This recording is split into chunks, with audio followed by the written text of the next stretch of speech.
নিখিলেশ আর আমি আজ বিকেলে একবার বাড়ি থেকে বাইরে গিয়েছিলাম। আমার যে নতুন বইয়ের দোকানটার কাজ চলছে সেই কাজটা দেখার জন্য নিখিলেশকে নিয়ে গিয়েছিলাম। নিখিলেশ সমস্ত কিছু দেখে শুনে বেশ খুশি হয়েছে বলে মনে হলো। আমাকে ডেকে চুপি চুপি বলল, একটা ভালো ব্যবস্থা হয়েছে বুঝলে পার্থ। মাঝে মাঝে বাড়ি থেকে বেরিয়ে তোমার এখানে সময় কাটিয়ে যাওয়া যাবে। তা তুমি রাতে কি এখানে থাকবে না বাড়িতে যাবে? শেষের কথাটা নিখিলেশ একটু হাসতে হাসতে বলেছিল। আমি বুঝতে পারলাম এই শুরু হলো। এখন বইয়ের দোকান নিয়ে নিখিলেশ মাঝে মাঝে আমার সাথে মজা করবে। অবশ্য নিখিলেশ মজা করে যাই বলুক না কেন, আমার এই বইয়ের দোকানটা নিয়ে কাজ করায় সবথেকে বেশি খুশি বোধহয় সেই হয়েছিল। প্রথম যখন তাকে কথাটা বলি তখন নিখিলেশ বেশ কিছুক্ষণ চুপ করে থেকে বলেছিল, দেখো পার্থ, তোমায় কিন্তু আমি কখনোই সহকারী হিসেবে দেখিনি। সেই প্রথম দিন থেকে আমি কিন্তু তোমায় বন্ধুর মতোই দেখে এসেছি। মনে আছে সেই অনুকূলবাবুর মেস বাড়িতে যখন আমায় পুলিশে তুলে নিয়ে গিয়েছিল, তখন গোটা দিন তুমি কিন্তু স্নান, খাওয়া দাওয়া সমস্ত কিছু ভুলে গিয়ে আমার চিন্তাই করেছিলে। যদি আমি সময় মতো না চলে আসতাম তাহলে হয়তো বেরিয়ে পড়ে আমার জন্য কোনো একটা উকিলের খোঁজ করতে। পার্থ, বর্তমান সময়ে একজন ভালো বন্ধু খুঁজে পাওয়া কিন্তু কয়লা খনিতে একটা হিরে খুঁজে পাওয়ার মতো নেই। তাই তুমি যদি মনে করো তুমি এ বাড়িতে আমাদের সাথে থাকছো বলে তুমি আমাদের অর্থ সাহায্য করবে, এ চিন্তা কিন্তু তোমার ভালো নয়। তুমি বইয়ের দোকান করতে চাও সেটা তো ভালো কথা, তবে তোমার বইয়ের দোকান থেকে যা অর্থ লাভ হবে তার একটা টাকাও কিন্তু তুমি কখনো আমায় দিতে পারবে না। এ কিন্তু শর্ত রইল আমার। আমি বুঝতে পেরেছিলাম নিখিলেশ হয়তো আমার কথাটার একটু অন্য মানে খুঁজে বার করে ফেলেছে। তাই একটু ইতস্তত করেই বললাম, নিখিলেশ, তুমি আমায় এতদিনে কতটা চিনতে পেরেছ তা আমি জানি না, তবে তুমি যেমনটা ভাবছো তেমনটা কিন্তু আমি কখনোই ভাবিনি। আসলে নিজের যে সমস্ত বই বার করেছি সেগুলোর কাটতি ভালোই, আর তাই বই প্রকাশের পাশাপাশি একটা বইয়ের দোকান খুলে ফেললে সারাদিন বইপত্র সাহিত্য এইসব নিয়েই কাজ করব। আর তোমার হাতে কেস তো সবসময় থাকে না, দোকানে না হয় একজন লোক রাখবো, তার পাশাপাশি আমিও থাকবো। তুমি যখন তদন্ত করবে তখন আমি না হয় তোমার সঙ্গেই লেগে পড়ব। আমার বইয়ের দোকান খোলার অন্য কোনো অর্থ তুমি খুঁজে বের করো না, তাহলে কিন্তু সেটা আমার খারাপই লাগবে। আর এটা তুমি কেমন কথা বলছো? আমার যদি কোনো ইচ্ছে হয় তাহলে কি তোমার জন্য আমি কিছুই করতে পারি না? সে তুমি করতেই পারো, সেক্ষেত্রে তোমার পূর্ণ অধিকার রয়েছে। আমার কথাটা তুমি খারাপভাবে নিও না, কিন্তু আমি হয়তো সেভাবে বলতে চাইনি। তবে যা করছো ভালো করছো। আমাদেরও একটু সময় কাটানোর জন্য অন্য একটা জায়গাও পাওয়া যাবে। তোমার দোকানে গিয়ে মাঝে মাঝে বসলাম, কি বলো? হ্যাঁ, একভাবে বাড়িতে বসে থাকতে আমারও মাঝে মাঝে ভালো লাগে না। এভাবেই নিখিলেশ আর বৌঠানকে রাজি করিয়ে বইয়ের দোকানের কাজ শুরু করে দিয়েছিলাম। এখন কাজ প্রায় হয়ে এসেছে, আর মাসখানেকের মধ্যেই কাজ সম্পন্ন হয়ে যাবে। তারপর শুরু হবে নতুন বই তোলা। সে সমস্ত কাজে হয়তো আরও কিছুদিন কেটে যাবে, আর আশা করছি পুজোর আগেই দোকানটা উদ্বোধন করে ফেলতে পারব। এখন এমন একটা সময় যে নিখিলেশের হাতে কোনো কেস নেই, তাই ঘরে বসে নিজেদের মধ্যে কথাবার্তা বলছি। এমন সময় রামু এসে বলল, একজন এসেছে, হাতে লাঠি, চোখে চশমা, গায়ে পাঞ্জাবি। এইমাত্র বাড়ির বাইরে গাড়ি থেকে নামলেন, আমি পাঠিয়ে দিচ্ছি ভেতরে। নিখিলেশ মাথা নাড়াতে রামু চলে গেল। নিখিলেশ আমার দিকে তাকিয়ে বলল, একটু আগে যে গাড়ির শব্দ শুনলাম সেটাই মনে হচ্ছে, বুঝলে? তাহলে কি নতুন কোনো কেস আসতে চলেছে? বাবা, কেস তো দুদিন আগেই এসেছিল নিখিলেশ। তুমি তো কেসটা হাতে নিলে না, বললে কেসটায় নাকি তেমন কিচ্ছু নেই। কেসটায় সত্যিই তেমন কিছু ছিল না গো। ভদ্রলোকের সোনার হারটা চুরি করেছে তার বাড়ির কাজের লোক বলেই তো আমার মনে হলো। টেলিফোন নাম্বার দিয়ে গিয়েছিলেন, পরে টেলিফোন করে জানা যায় তার কাজের লোক নাকি সোনার হারটা চুরি করে। কাজের লোককে কাজ থেকে ছাড়িয়ে দিয়েছে, তবে অনেক দিনের লোক আর কোনো একটা সমস্যায় পড়ে নাকি চুরিটা করেছিল, তাই নাকি আর পুলিশে যায় নাই। এমন কেস নিয়ে কি লাভ বলো তো পার্থ? মাথা ঘামানোর তো সময়ই পাওয়া যায় না। নিখিলেশের কথার মাঝখানে দরজার কাছে এক ভদ্রলোক এসে দাঁড়ালেন। রামু যেমন বলে গেছে তেমনি ভদ্রলোকের হাতে একটা লাঠি, চোখে চশমা, পরনে সাধারণের ধুতি পাঞ্জাবি। ভদ্রলোকের মাথার চুলও বেশ সাদা হয়ে এসেছে, দেখেই বোঝা যায় ভদ্রলোকের বেশ বয়স হয়েছে। তিনি দরজার কাছে দাঁড়িয়ে নমস্কার করে বললেন, নমস্কার নিখিলেশবাবু, এই অসময়ে এসে আপনাকে বিরক্ত করলাম না তো? না না, আসুন, বসুন। আপনার নামটা? আমার নাম শ্যামাপ্রসাদ লাহিড়ী। এই সেন্ট পিটার্স চার্চের কাছে একটু ভেতরের দিকে আমার বাড়ি। আপনার ঠিকানাটা সত্যি বলতে অনেকদিন আগেই খুঁজে পেয়েছিলাম, তবে আসবো করে আসা হচ্ছিল না, আজ এসেই পড়লাম। ভদ্রলোক সামনের চেয়ারে বসে লাঠিটা চেয়ারের এক পাশে হেলান দিয়ে রেখে বললেন, একটা অদ্ভুত সমস্যায় পড়েছে নিখিলেশবাবু, তবে আপনি ছাড়া আমার এই সমস্যা থেকে কেউ উদ্ধার করতে পারবে না। পুলিশের কাছে গিয়েছিলাম, তবে পুলিশ ব্যাপারটা সেভাবে দেখছে না। আর সত্যি বলতে পুলিশের তেমন কিছু করারও নেই। তারা জেরা করেছে, দু একবার আমার বাড়িতেও এসেছে, কিন্তু আপনি সবটা না শুনলে বুঝতে পারবেন না। সবটাই শুনবো শ্যামাপ্রসাদ বাবু। আপনি যখন এতটা কষ্ট করে এসেছেন আর এতটা সিঁড়ি ভেঙে উঠেছেন, তাহলে তো সবটা শুনতেই হচ্ছে। তবে তার আগে এই পার্থ, যাও তো একবার চায়ের জন্য বলে এসো তো। আমি উঠে রান্নাঘরে চলে গেলাম চায়ের কথা বলতে। তারপর ফিরে এসে আমার চেয়ারে বসতে বসতে শুনলাম নিখিলেশ বলছে, সমস্যাটা কতদিন ধরে হচ্ছে? প্রায় মাস তিনেক ধরে হবে। এর মধ্যে একবার আমরা বাড়ির বাইরে গিয়েছিলাম, বাড়ি ফিরে এসে দেখি ঘরের দরজা হাট করে খোলা। পাশের বাড়ির ভদ্রলোক জানিয়েছিলেন যে আগের দিন বাড়িতে নাকি চোর এসেছিল রাতের বেলা। তাদের বাড়ির বড় ছেলেটি অনেক রাত জেগে পড়াশোনা করে, সেই ব্যাপারটা বুঝতে পেরেছিল। তারপরেই আশপাশের লোকজন ডেকে তাড়াহুড়ো করে আসতেই নাকি চোর পালিয়ে যায়। তারা একজনকে পালাতে দেখেছে, তবে ভালোভাবে বুঝতে পারেনি। গোটা রাত তারা নাকি পাহারা দিয়েছে বাড়িতে। দেখুন শ্যামাপ্রসাদ বাবু, একদিন যদি বাড়িতে চোর আসে তাহলে সেই ঘটনাটা অতি স্বাভাবিক, কিন্তু বারবারই আপনার মনে হচ্ছে বাড়ির আশেপাশে কেউ রাতের বেলা আসছে, এমনকি বাড়িতে ঢোকারও চেষ্টা করছে, তাহলে তো ব্যাপারটা স্বাভাবিক নয়। আপনার বাড়িতে কি দামি কিছু রয়েছে? না নিখিলেশবাবু, আমার বাড়িতে দামি কিছু বলতে ওই পিতলের দু একটা মূর্তি রয়েছে, তবে সেগুলোর দাম খুব একটা বেশি হবে না। সেটার জন্য চোর এভাবে দিনের পর দিন বাড়ির উপর ওত পেতে বসে থাকবে, সেটা তো হয় না। না, আসলে আমার বাড়িটা ওই এলাকার একদম শেষের দিকে। বাড়ির পেছনে একটা ডোবা মতো রয়েছে, আর আমার বাড়ির সামনের দিকে আরও কয়েকটা বাড়ি ঘর রয়েছে। পেছনের দিকে এমন কিছু নেই। ডোবার পর থেকে একটা খোলা মাঠ, তারপরে অনেক দূরে আবার বাড়িঘর রয়েছে। চোর নাকি সেই দিক দিয়েই পালিয়ে গেছে। তবে নিখিলেশবাবু, আমি এটাই বুঝতে পারছি না বারবার আমার বাড়িতে চোর আসছে কেন। কিছু একটা তো আছে শ্যামাপ্রসাদ বাবু, কিছু একটা না থাকলে বারবার চোর আসবে কেন? সেটাই আমি জানতে চাইছি নিখিলেশবাবু। আসলে বাড়িতে আমি আর আমার স্ত্রী ছাড়া আর কেউ থাকে না। একজন কাজের লোক ছিল, তবে সেও এখন আর কাজ করে না, ছাড়িয়ে দিয়েছে। কাজের লোকটিকে ছাড়িয়ে দিয়েছেন কেন? বড় কাজ কামাই করতো নিখিলেশবাবু। আগে যে কাজের লোকটি ছিল সে ভালো ছিল, তবে তার বয়স হয়ে গেছে। তারপরে তার বাড়িতে কিছু সমস্যা চলছিল, তাই সে কাজ ছেড়ে দেশের বাড়িতে ফিরে গেছে। তারপরে এই লোকটিকে কয়েক মাস রেখেছিলাম, সেও ঠিকঠাক মতো আসে না। তাই নিয়ে বড্ড সমস্যায় পড়তে হয় আমার স্ত্রীকে। তাই তাকে ছাড়িয়ে দিয়ে এখন একটা নতুন কাজের লোক রেখেছি। নতুন কাজের লোকটি ভালো? হ্যাঁ নিখিলেশবাবু, নতুন কাজের লোকটি ভালো। কাজ যেমন ভালো করে করে, তেমন কাজ ছাড়া অন্য বিষয়টাও দেখে। সকাল সকাল কাজে চলে আসে, এমনকি নিজের কাজ শেষ করে এটা ওটা বললেও করে দেয়। আর সত্যি কথা বলতে কি, টাকা পয়সা নিয়ে বেশি সমস্যা করে না, কাজও কামাই করে না।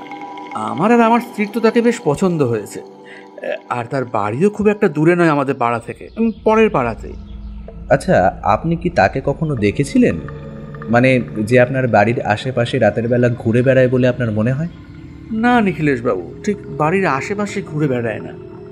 আমার মনে হয় রাতের বেলা বাড়িতে ঢোকার চেষ্টা করে বাড়ির উঠোনে আসে।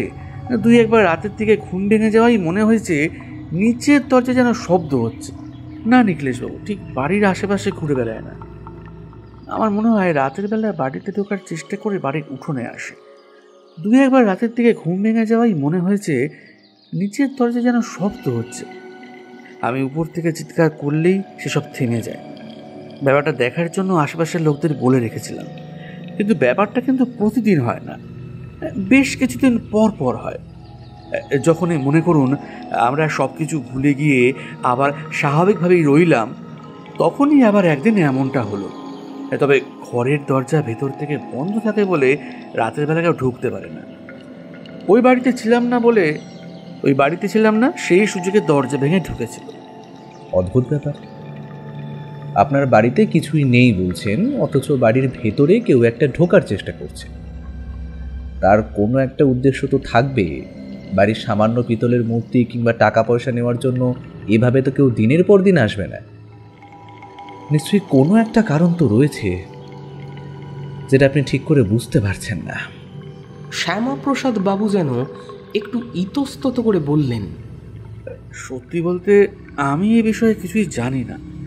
আমার স্ত্রীর সাথে এ বিষয়ে কথা বলেছি।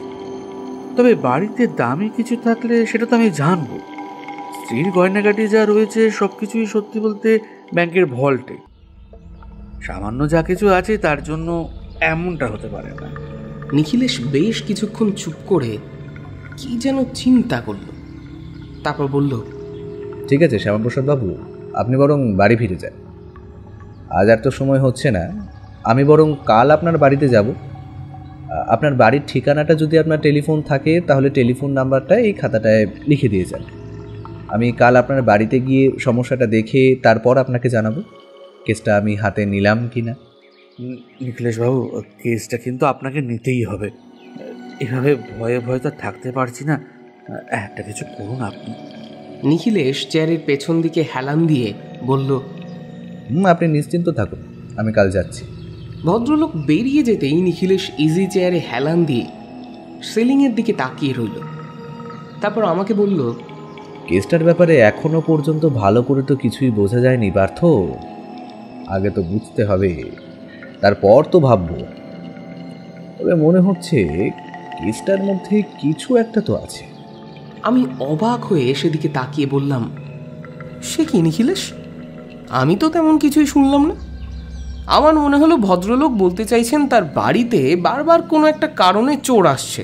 তিনি যখন বাড়িতে ছিলেন না তখন চোর তার বাড়ির দরজা ভেঙে বাড়ির ভেতরে ঢোকার চেষ্টা করেছিল, তবে আশেপাশের লোকেদের জন্য সেটা করতে পারেনি।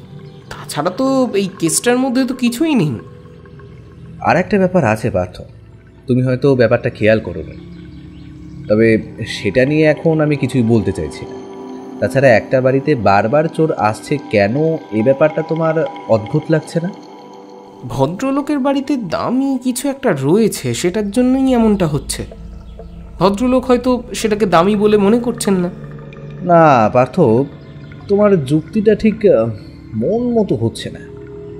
আমার মনে হচ্ছে ভদ্রলোকের বাড়িতে একবার যাওয়া দরকার, গোটা ব্যাপারটা একবার দেখা দরকার।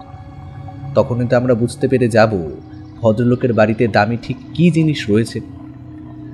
আরও একটা ব্যাপারে খোঁজ নিতে হবে, তবে তার জন্য ভদ্রলোকের বাড়িতে যেতে হবে পার্থ। কাল সকালে না হয় যাওয়া যাবে, তারপর তোমার দোকান থেকে ঘুরে তারপর। নিখিলেশ যেন কি একটা বলতে গিয়েও বলল না। আমি বুঝতে পারলাম নিখিলেশ সেটা বলতে চাইছেন, আর সে যখন একবার ভেবে নিয়েছে তার মুখ থেকে কথা বার করা যাবে না, তাই আমি তাকে জোর করলাম না। নিখিলেশ আর আমি দোকানের ব্যাপারে বেশ কিছুক্ষণ কথাবার্তা বলে উঠে পড়ে স্নান করতে চলে গেলাম।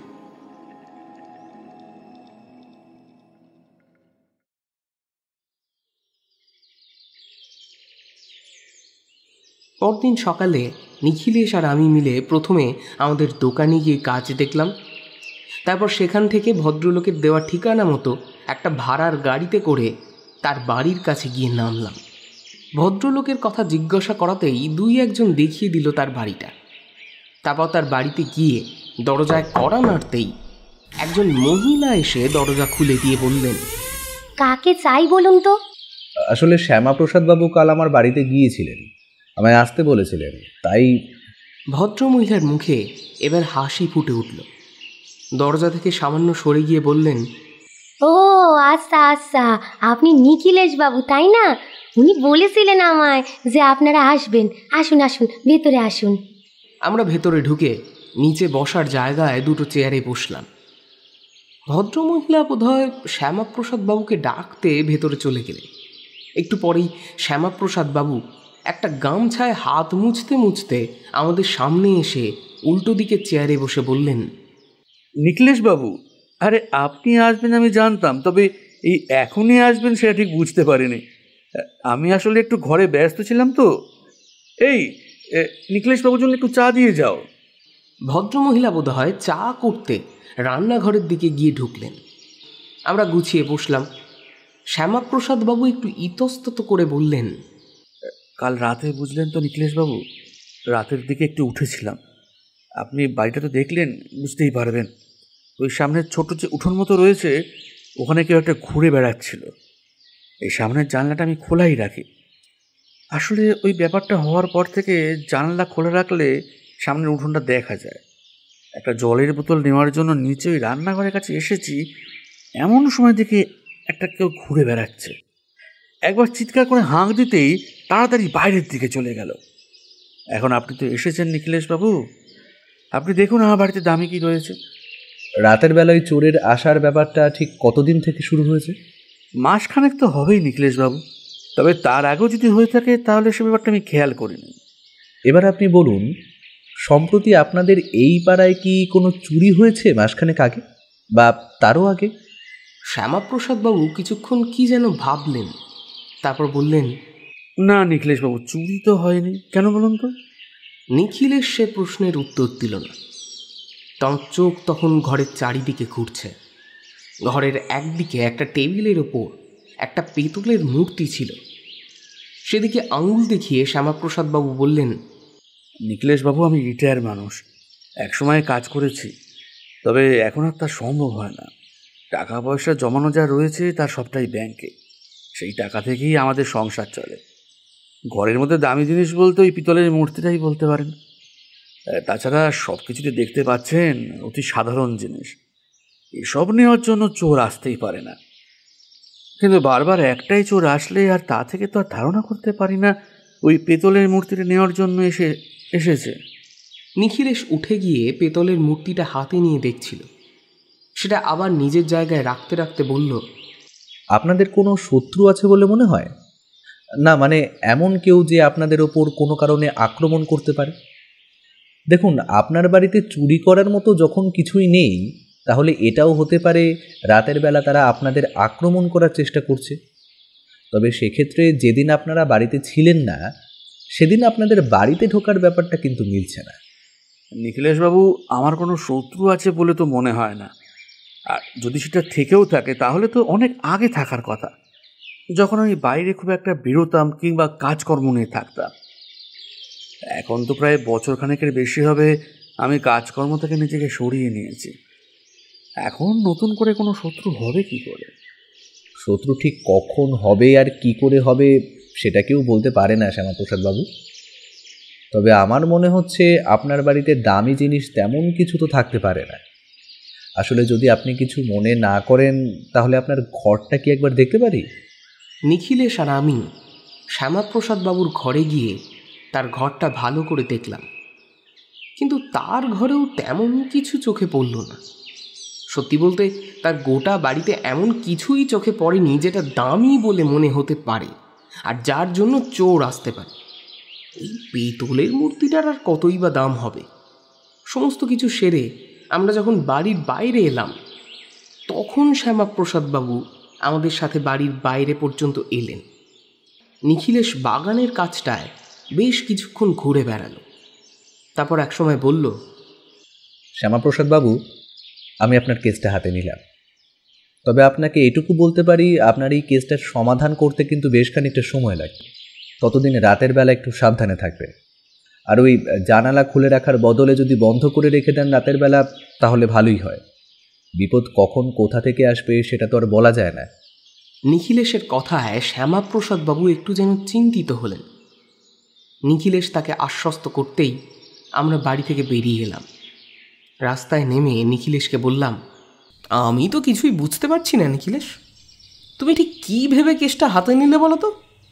কেসটায় তো তেমন কিছুই নেই। হ্যাঁ, তবে এই রাতের বেলায় কে আসছে আর কেন আসছে এই ব্যাপারটা একটু রহস্যময়। নিখিলেশ যেন খুব গম্ভীরভাবে খুব চিন্তা করছে, এমনভাবে যেন নিজের মনেই বলল, ব্যাপারটা সুবিধের বলে তো মনে হচ্ছে না, খুব তাড়াতাড়ি কিছু একটা ঘটতে পারে। তুমি কি ভাবছো বলো তো নিখিলেশ? আমায় একটু খুলে বলো না, তাহলে আমিও তো বুঝতে পারি। এখন নয় পার্থ, এখন নয়। কয়েকটা ব্যাপারে আমায় একটু খোঁজ খবর নিতে হবে, তারপরেই আমি তোমায় জানাবো। আচ্ছা পার্থ, তোমার কি মনে হয় শ্যামাপ্রসাদ বাবুর বাড়িতে কাজের লোক খুব বেশি দিন টিকতো না কেন? নিখিলেশ কথাটা বলতে আমার হঠাৎ মনে পড়ে গেল শ্যামাপ্রসাদ বাবুর সেই কাজের লোকটির কথা।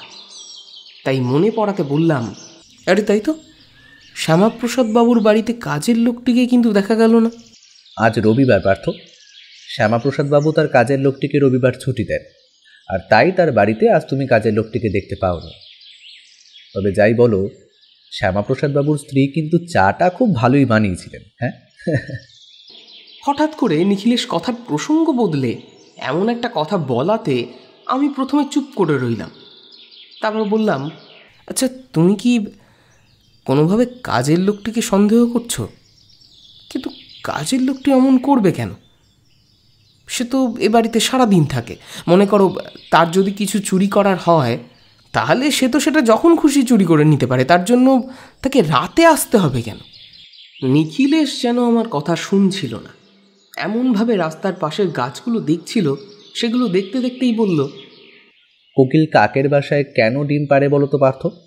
আমি নিখিলেশের কথা এখন উত্তর দিলাম না, কারণ বুঝতে পারছিলাম নিখিলেশ কেসের ব্যাপারে আমায় কিছু বলতে চাইছে না, তাই কথা ঘোরাচ্ছে। আমরা একটা ভাড়ার গাড়ি ধরে বাড়ি ফিরে এলাম। এরপর প্রায় 2 দিন আমি আমার কাজ নিয়ে ব্যস্ত রইলাম। নিখিলেশের সাথে দেখা হতো রাতের বেলা, তবে সে তখন কেসটা নিয়ে ব্যস্ত ছিল, আমায় কিছুই বলতো না। আমিও নিজে থেকে কিছুই জিজ্ঞাসা করতাম না। তবে বৌঠানের কাছে জানতে পারলাম নিখিলেশ নাকি দিনের বেশিরভাগ সময় বাইরে কাটাচ্ছে। আমি বুঝতে পারছিলাম কেসটা নিয়ে সে ভীষণ ব্যস্ত হয়ে পড়েছে। এভাবে চলতে চলতে একদিন দুপুরে আমি বাড়িতেই ছিলাম। নিখিলেশ আমার ঘরে এসে ঢুকল। আমি নিখিলেশকে ঢুকতে দেখে বললাম, বাবা কি ব্যাপার, দিনের বেলা তাহলে তোমার দেখা পাওয়া গেল? ও কিন্তু আমার কথার উত্তর না দিয়ে বরং অন্য একটা কথা বলে বসল। শ্যামাপ্রসাদ বাবুর বাড়ির উঠোনটা তুমি লক্ষ্য করেছিলে? এমন একটা অদ্ভুত কথা। আমি প্রথম চমকে গেলেও তারপর বললাম, উঠোন কেন? উঠোনে কি ছিল? বুঝতে পারছি না। শ্যামাপ্রসাদ বাবুর বাড়ির উঠোনটা বেশ বড়। উঠোনের সমস্তটুকু মাটি খুঁড়ে তো আর দেখা সম্ভব নয়, আর উঠোনে তো কোনো গাছ নেই। গাছের তলায় যে কিছু লুকিয়ে রাখা হবে তার সম্ভাবনাও কম। উঠোনটা দেখে তো মনে হয়নি যে কোথাও কিছু লুকিয়ে রাখা হয়েছে বলে। তাহলে সমস্যাটা কোথায়? নিখিলেশ আমার বিছানার এক পাশে বসে পড়ল। তার মুখ দেখে মনে হচ্ছে সে ভীষণভাবে কিছু একটা ভাবছে।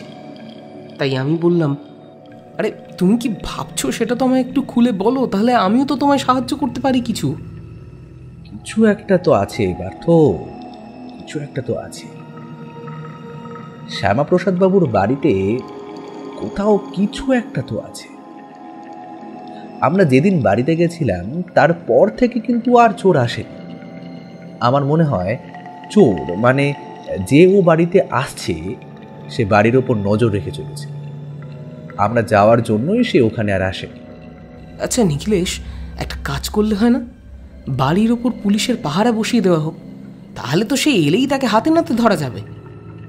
সেটা তো আমিও ভেবেছি পার্থ, কিন্তু তাতে তো আর অপরাধ প্রমাণ করা যাবে না। সে বলবে রাতের বেলা সে চুরি করার জন্য এসেছিল, আর সেটাও যদি বলে তাহলে পুলিশ তাকে কতদিনই বা আটকে রাখতে পারবে? কয়েক ঘা লাগিয়ে তারপর তাকে ছেড়ে দিতে হবে, আর না হলে কয়েকদিন হাজতবাস করিয়ে আবার তাকে মুক্ত করে দিতে হবে। তার বিরুদ্ধে শক্ত কোনো প্রমাণ তো পাওয়া যাবে না। সেক্ষেত্রে চুরির আগেই তাকে ধরতে হবে, তাই চুরিটাও প্রমাণ করা যাবে না। শুধুমাত্র চুরি করার চেষ্টা করেছে, এই অপরাধে মাস দুয়েকের বেশি তো তাকে জেলের ভাত খাওয়ানো যাবে না। আর আসল জিনিসটা তো আমাদের হাতেও আসবে না, তখন তো সে সাবধান হয়ে যাবে। আর আমার মনে হয় সে বাড়িতে যে এমন একটা জিনিস রয়েছে সেটা শ্যামাপ্রসাদ বাবু নিজেও জানেন না, তাই চোর অপেক্ষা করছে, তার কোনো তাড়া নেই। কিন্তু সেই আসল জিনিসটা কি? নিখিলেশের কথাটা বোধহয় আমিও এবার বুঝতে পারছিলাম না, তাই বললাম, তাহলে এবার কি করবে বলে ভাবছো তুমি? অপেক্ষা অপেক্ষা করা ছাড়া এখন আর কিছুই করা যাবে না পার্থ। তা তোমার বইয়ের দোকানের ব্যাপারটা কতদূর হলো? আশা করছি মাস দুয়েকের মধ্যে কাজ শেষ হয়ে যাবে, তারপরেই না হয় বইপত্র তোলার কথা ভাববো। এই, তোমায় কিন্তু থাকতে হবে আমার সঙ্গে। তথাস্তু। নিখিলেশের কথা শুনে আমি হেসে ফেললাম। নিখিলেশের সাথে কেসের ব্যাপারে আরও কিছু আলোচনা করার পরে নিখিলেশ নিজের ঘরে চলে গেল। একটা ব্যাপার আমি এবার স্পষ্ট বুঝতে পারলাম, শ্যামাপ্রসাদ বাবুর বাড়িতে নিশ্চয়ই কিছু একটা আছে, কিন্তু সেটা কি তা নিখিলেশ এখনো পর্যন্ত বুঝে উঠতে পারেনি। এরপর বেশ কয়েকদিন আমি আবার দোকানের কাজে ব্যস্ত হয়ে রইলাম। আসলে যে মিস্ত্রি আর মজুর আমার দোকানে কাজকর্ম করছিল তাদের একটু দেখাশোনা করা, আর তাছাড়া দোকানের কাজটা তাদের ভালো করে বুঝিয়ে দেওয়া, এই সমস্ত কাজে আমার দিনের বেশিরভাগ সময় সেখানে থাকতে হতো। এর মধ্যে নিখিলেশ নিজের মতন করে কেসের ব্যাপারে তদন্ত করে চলেছিল। একদিন সন্ধেবেলা নিখিলেশের সাথে কেসের ব্যাপারে কথাবার্তা বলতে বলতে নিখিলেশ বলে উঠল, বলছি, কাল একবার শ্যামাপ্রসাদ বাবুর বাড়িতে যাব। পার্থ, তোমার কি সময় হবে? বিকেলের দিকে চলো না, বিকেলে তো আমার তেমন কোনো কাজ নেই, তখনই না হয় যাওয়া যাবে। আর আচ্ছা, ওই শ্যামাপ্রসাদ বাবুর বাড়িতে কি আর চোর এসেছিল? নিখিলেশের কথায় মাথা নাড়িয়ে না বললাম। ঠিক সেই সময় বৌঠান আমাদের ঘরে এসে ঢুকলো। আমাদের দুজনের মুখ গম্ভীর দেখে বোধহয় কিছু একটা সন্দেহ করে বলল, বেশ কিছুদিন ধরে দেখছি তোমরা কোনো একটা কেস নিয়ে বোধহয় বেশ চিন্তায় রয়েছো। কি ব্যাপার বলো তো? পার্থ, তুমি বলো। শ্যামাপ্রসাদ লাহিড়ী নামে এক ভদ্রলোক আমাদের বাড়িতে বেশ কিছুদিন আগে এসেছিলেন। তার বাড়িতে একটা অদ্ভুত সমস্যা হচ্ছে। রাতের বেলা তার বাড়ির আশেপাশে চোর আসছে। মাঝে মাঝে তবে চোর সেই বাড়ির ভেতরে ঢুকতে পারছে না। তবে ভদ্রলোক এবং তাঁর স্ত্রী একদিন বাড়িতে ছিলেন না, সেই সুযোগে চোর দরজা ভেঙে বাড়ির ভেতরে ঢোকার চেষ্টা করেছিল বটে, তবে আশেপাশের লোকজনেরা বুঝতে পেরে যাওয়ায় সে আর কিছুই করতে পারেনি। তবে সমস্যা হলো, তার বাড়িতে দামি কিছুই কিন্তু নেই, তাই চোর বারবার কেন আসছে সেটাই বোঝা যাচ্ছে না। এমন তো হতেই পারে তার বাড়িতে অন্য কেউ কিছু একটা রেখে গেছে, আর সেই কারণে তার বাড়িতে বারবার সেই জিনিসটা নেওয়ার জন্য চলে আসছে। এমন তো তোমাদের সাথে আগে অনেক কিছুই হয়েছে। কিন্তু তার বাড়ির উঠোনটা দেখে কিন্তু মনে হয় না সেখানে কেউ কোনো কিছু লুকিয়ে রেখেছে। আর অন্য কোথাও যদি রাখে তাহলে সেটা তো শ্যামাপ্রসাদ বাবু নিজেও জানতে পারবে। জানতে পারবেন সে কথা ঠিক, তবে তিনি হয়তো ব্যাপারটা লক্ষ্য করেননি। দেখো, একজন বাড়ির লোক হলেও তিনি যে সবসময় সব জায়গায় থাকবেন তা তো সত্যি নয়। সেই সুযোগে যদি কেউ ওই কাজটা করে। বৌঠানের কথায় হঠাৎ করে একটা সম্ভাবনা আমার মাথায় ফুটে উঠল। তাই আমি বললাম, আচ্ছা নিখিলেশ, তুমি সেই ওদের বাড়ির কাজের লোকটার কথা বলছিলে না, যে শ্যামাপ্রসাদ বাবুর বাড়িতে কাজ করে? সেই লোকটি কিছু করেনি তো? পার্থ, সে অন্য জায়গা ছেড়ে শ্যামাপ্রসাদ বাবুর বাড়িতেই কেন কোনো কিছু লুকিয়ে রাখতে যাবে? আর যদি সেটাই হয় তাহলে তো সেটা সরিয়ে নিয়ে যাওয়ার সুযোগও তার কাছে রয়েছে। তার সময় হলেই সে সেটা সরিয়ে নিয়ে যাবে। তার জন্য সে রাতের বেলায় সেখানে আসবে কেন? আমি যেভাবে উত্তেজিত হয়ে কথাটা বলেছিলাম সেভাবেই যেন ঝিমিয়ে পড়লাম। আমার সম্ভাবনাটা মুহূর্তের মধ্যে নস্যাৎ হয়ে গেল। নিখিলেশ গভীরভাবে চিন্তা করতে লাগলো। এমনকি বৌঠানও আমাদের সামনের চেয়ারটায় বসে যেন কেসটা নিয়ে ভেবে চলেছে। দৃশ্যটা অদ্ভুত। আমরা তিনজন ঘরের মধ্যে চেয়ারে বসে একই ব্যাপার নিয়ে ভেবে চলেছি, যে শ্যামাপ্রসাদ বাবুর বাড়িতে আসলে কি রয়েছে, আর যদি কিছু থেকেই থাকে তাহলে সেটা কে রেখেছে। এক্ষেত্রে শ্যামাপ্রসাদবাবু কিংবা তার স্ত্রীকে বাদ দিতে হয়। তারাই যদি কিছু করত তাহলে সেই ব্যাপারটা নিয়ে শ্যামাপ্রসাদবাবু নিশ্চয়ই আমাদের কাছে আসতেন না। তিনি ব্যাপারটা লুকিয়ে রাখতে চাইছেন না, তার মানে তিনি কিছুই জানেন না। তাই রইল সেই কাজের লোকটি, কিন্তু তার ব্যাপারেও তো কোনো প্রমাণ থাকছে না।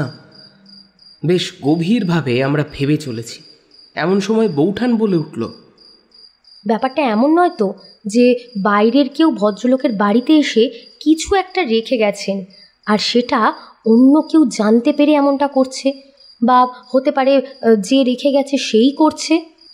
কথাটা বোধহয় নিখিলেশের মনে লাগলো, তাই সে এবার বৌঠানের দিকে তাকিয়ে বলল, ভদ্রলোকের বাড়িতে কিন্তু কাজের লোক বেশি দিন থাকে না। সেক্ষেত্রে আসল সমস্যাটা কি তা আমরা জানি না। তবে আসল ব্যাপারটা হলো, ভদ্রলোকের বাড়িতে আশেপাশের লোকেদের কিন্তু যাতায়াত আছে। এমনকি আশেপাশের লোকেদের মধ্যে যারা আসে তারা মাঝে মাঝেই আসে। এই ব্যাপারটা ভদ্রলোক আমায় জানিয়েছে। তাই সেক্ষেত্রেও কিন্তু কিছু থাকার হলে তা নিয়ে যাওয়ার সুযোগও রয়েছে। তাহলে কি হতে পারে সেটা কিন্তু আমি বুঝতেই পারছি না। সেদিনের মতো আমাদের কথাবার্তা থেকে আর নতুন কিছুই বেরিয়ে এলো না। নিখিলেশ আর আমি সিদ্ধান্ত নিলাম পরদিন বিকেলে ভদ্রলোকের বাড়িতে আরও একবার যাব। তার সাথে ভদ্রলোকের বাড়ির আশপাশটা ভালো করে দেখতে হবে।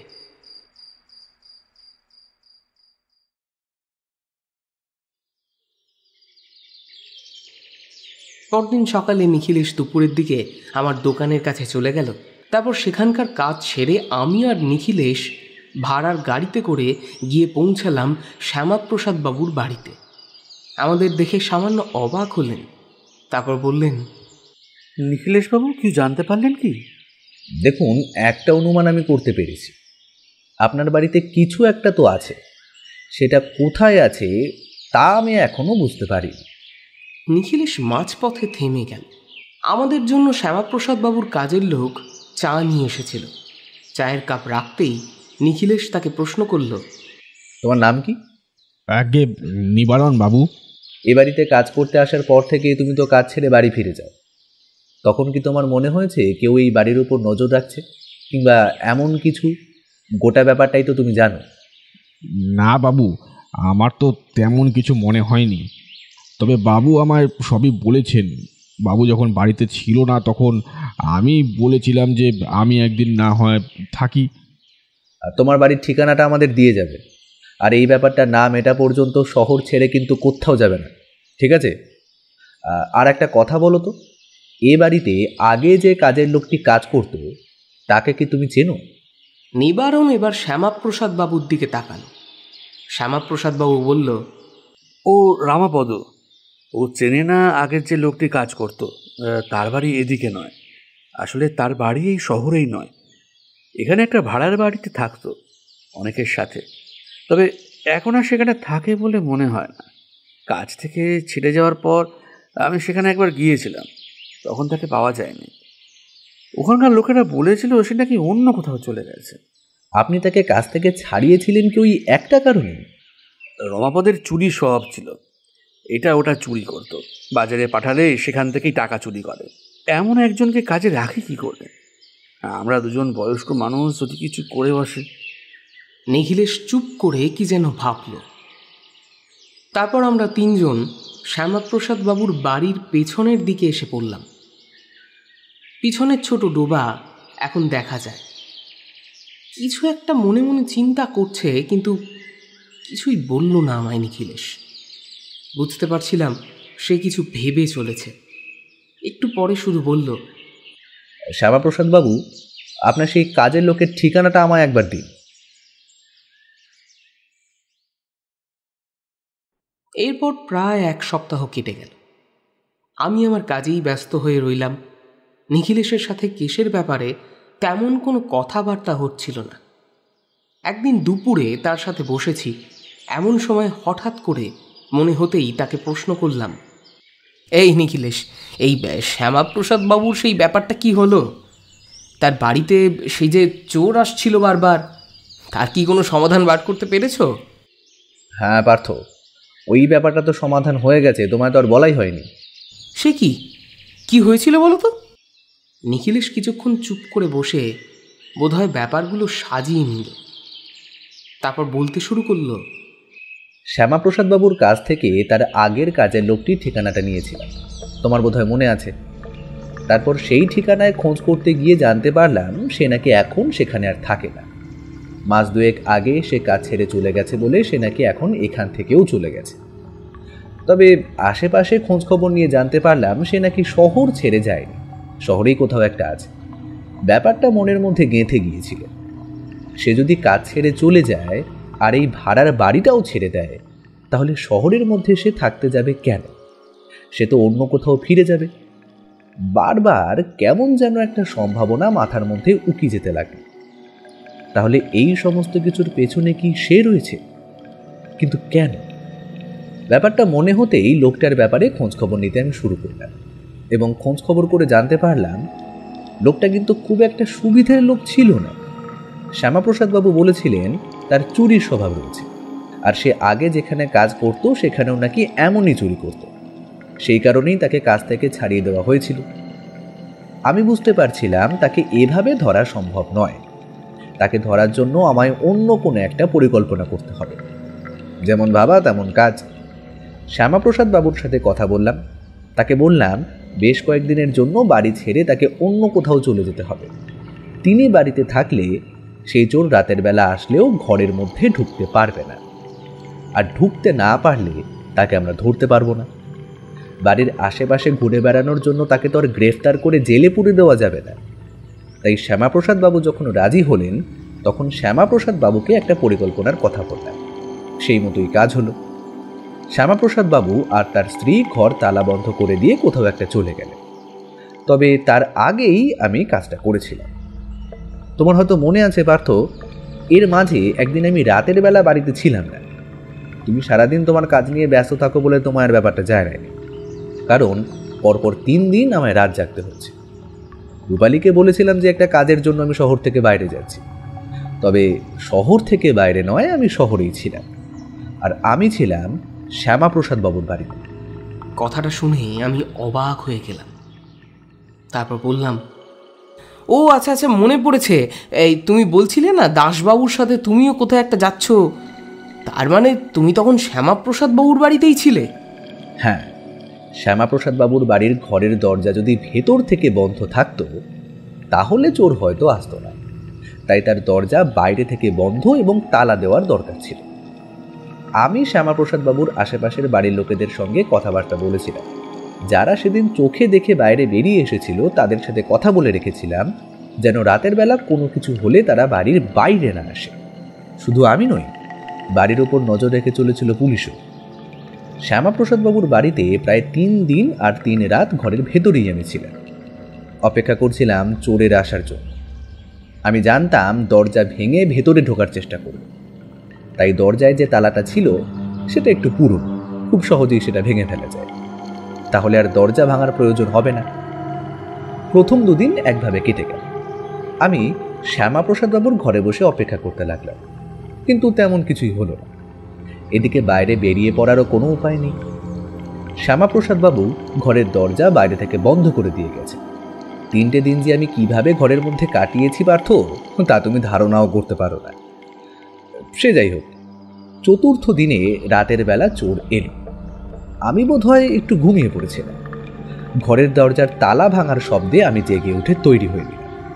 চোর দরজা খুলে ঘরের ভেতরে ঢুকে আবার দরজা বন্ধ করে দিল। আমি শ্যামাপ্রসাদ বাবুর ঘরের দরজার সামান্য ফাঁক দিয়ে তাকে দেখতে লাগলাম। সে ঘরের ভেতরে ঢুকে প্রথমে এদিক ওদিক দেখল, তারপর সোজা গিয়ে পৌঁছল ঘরের মধ্যে তার কাছে।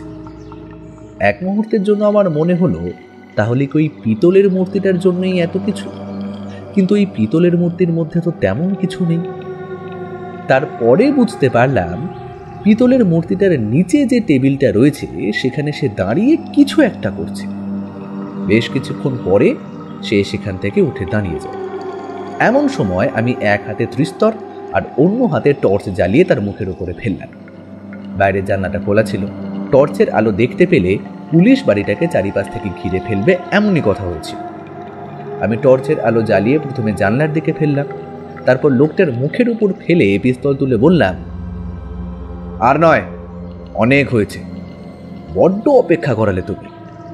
3টে দিন তোমার জন্য অপেক্ষা করতে হলো আমায়। মুখের উপর আলো পড়তে সে দৌড়ে বাড়ির বাইরে দিকে যাওয়ার চেষ্টা করল, কিন্তু বাইরে তো ততক্ষণে পুলিশ ঘিরে ফেলেছে, এমনকি দাসবাবুও ছিলেন। সেটা দেখে সে বোধহয় একটু রেগে উঠেছিল। হঠাৎ করেই কোমরের এক পাশ থেকে ছুরি বার করে আমার দিকে এগিয়ে এলো। আমি সামান্য সরে যেতে আমার পাশ থেকে পেছনের দিকে চলে গেল সে, আর আমি পিস্তল তার দিকে তুলে ধরে রইলাম। তখন সে আর কিছু করার চেষ্টা করলো না, বুঝলে। দাসবাবু এগিয়ে এসে তাকে গ্রেফতার করলো, আর তার জামার পকেট থেকে বেরিয়ে এলো একটা হিরে। পার্থ, তোমার বোধহয় মনে আছে, প্রায় 6 মাস আগে আমাদের শহরের হিরে চুরি খুব প্রবলভাবে কিন্তু শুরু হয়েছিল। সেই সময়ে চুরি যাওয়া একটা হিরেই ছিল ওটা।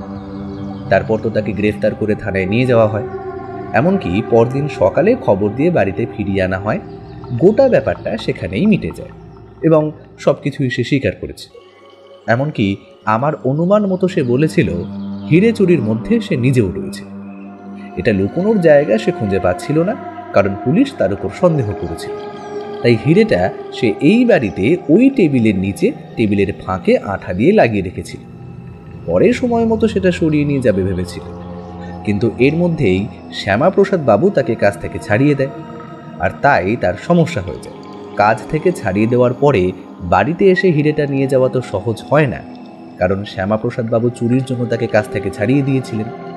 এখন তার যদি কোনো রকম সন্দেহ হয়, তাহলে হিরেটা যেমন সে বার করতে পারবে না, তেমন পুলিশের সমস্যাতেও তাকে পড়তে হবে। তাই সে চুরির চেষ্টা করে। সে জানতো একবার বাড়ির ভেতরে ঢুকতে পারলে এটা করা সম্ভব, কিন্তু দিনের বেলা তো বাড়িতে ঢোকা সম্ভব নয়। তাই রাতের বেলা সে ঢোকার চেষ্টা করে। সেদিন সে প্রায় ঢুকেই পড়েছিল, কিন্তু আশেপাশের লোকজন উঠে পড়ায় কাজটা সে আর করতে পারেনি। তাই সে অপেক্ষা করছিল, আর শ্যামাপ্রসাদ বাবুরা বাড়ি থেকে চলে যাওয়ার জন্য তার কাছে আবার সুযোগটা হয়ে যায়। সে বুঝতে পারেনি এটা একটা ফাঁদ। ও, একটা হীরের জন্যই তবে এত কিছু হয়েছে। আচ্ছা নিখিলেশ, তবে শ্যামাপ্রসাদ বাবু এবং তাঁর স্ত্রীর তো বিপদ ছিল। সেই চোর যদি তাদের আক্রমণ করত? না না, ওই কাজটা সে করতো না। ওটা করলে ও বাড়িতে পুলিশ আবার আসতো, খানা তল্লাশি হতো। কোনোভাবে তখন যদি হিরেটা বেরিয়ে পড়ে, তাহলে তো তার সমস্যা হয়ে যেত। আর তাছাড়া সে বাড়িতে তার ফিরে আসার সুযোগটাও তাহলে কমে যেত। তাই সে ভয় দেখাচ্ছিল আর হিরেটা বার করার চেষ্টা করছিল। তবে শেষে সে তার কাজে সফল হয়নি। তার সাথে সাথে আরও কয়েকজনকেও ধরা গেছে, যারা শহরে হিরে চুরির সাথে জড়িত ছিল। শ্যামাপ্রসাদবাবু নিজেও এখন চিন্তামুক্ত হয়েছে। নিখিলেশ কথা শেষ করে চুপ করে বসে রইল।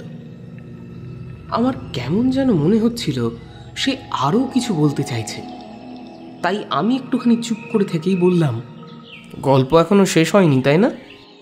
নিখিলেশ সামান্য হেসে বলল, আর একটু আছে। শ্যামাপ্রসাদ বাবুর বাড়ি নতুন কাজের লোকটি কিন্তু কিছু একটা আন্দাজ করতে পেরেছিল। যেদিন আমি শ্যামাপ্রসাদ বাবুকে বাড়ি থেকে চলে যাওয়ার কথাটা বলেছিলাম, সেদিন সেই কাজের লোকটি আমায় জানিয়েছিল বাড়ির আশেপাশে যে ঘুরে বেড়াচ্ছে সে বোধহয় অন্য কেউ নয়, এই বাড়িটা খুব ভালোভাবে চেনে এমন কেউ একজন। কারণ না হলে বাড়ির পেছনের দিক দিয়ে পালিয়ে যাওয়া এবং ঘরের ভেতরে ঢোকার জন্য ওই একটা মাত্র দরজাকে ব্যবহার করা। তাছাড়া এমন অনেক কিছুই রয়েছে যেগুলো সে মনে করেছিল লোকটা চেনে না, কারণ সে দিনের বেলা রাতের বেলা নিজেকে লুকিয়ে রাখার প্রয়োজন ছিল। দিনের বেলা শ্যামাপ্রসাদ বাবুর সঙ্গে দেখা করতে এসে তারপর কথায় কথায় সুযোগ বুঝে হিরেটা নিয়ে গেলেই হতো, কিন্তু সেটা সে করেনি। তার মানে শ্যামাপ্রসাদ বাবুর বাড়িতে আসতে তার সমস্যা রয়েছে। ছেলেটা বুদ্ধিমান পার্থ, সে কিন্তু আমায় অনেকটা সাহায্য করেছিল। তবে শেষমেশ যখন সবকিছু জানা গেছে, তখন ব্যাপারটা নিয়ে আর চিন্তা করার কিছু নেই। ভেবেই দেখো নিখিলেশ, দুজনই কাজের লোক, অথচ দুজনের মধ্যে কত ফারাক। একজন চুরি করতো, এমনকি চুরির মাল এ বাড়িতে লুকিয়ে রেখেছিল, আর একজন যতটা সম্ভব তোমায় সাহায্য করেছে। আর শ্যামাপ্রসাদ বাবুকেও নিশ্চয়ই সাহায্য করার জন্যই এসব করেছে। প্রতিটা মানুষ কখনোই এক হতে পারে না পার্থ। প্রতিটা মানুষ এক হলে তো দুনিয়ার ভারসাম্যটাই নষ্ট হয়ে যেত। ভালো না থাকলে যেমন তুমি খারাপকে বুঝতে পারবে না, তেমন খারাপ না থাকলে তুমি ভালোকেও বুঝতে পারবে না। এটাই নিয়ম, এটাই চলে আসছে। আর ভবিষ্যতে মানুষ যত উন্নত হবে ততদিন কিন্তু এটা বাড়বে। নিখিলেশের কথায় আমি ব্যাপারটা ভাবতে ভাবতে বাইরের দিকে তাকালাম। জানালা দিয়ে বাইরে তাকালে ঝিরঝির করে বৃষ্টি শুরু হয়েছে সেটা বোঝা যায়। নিখিলেশের কথাটা সত্যি বলেই মনে হলো।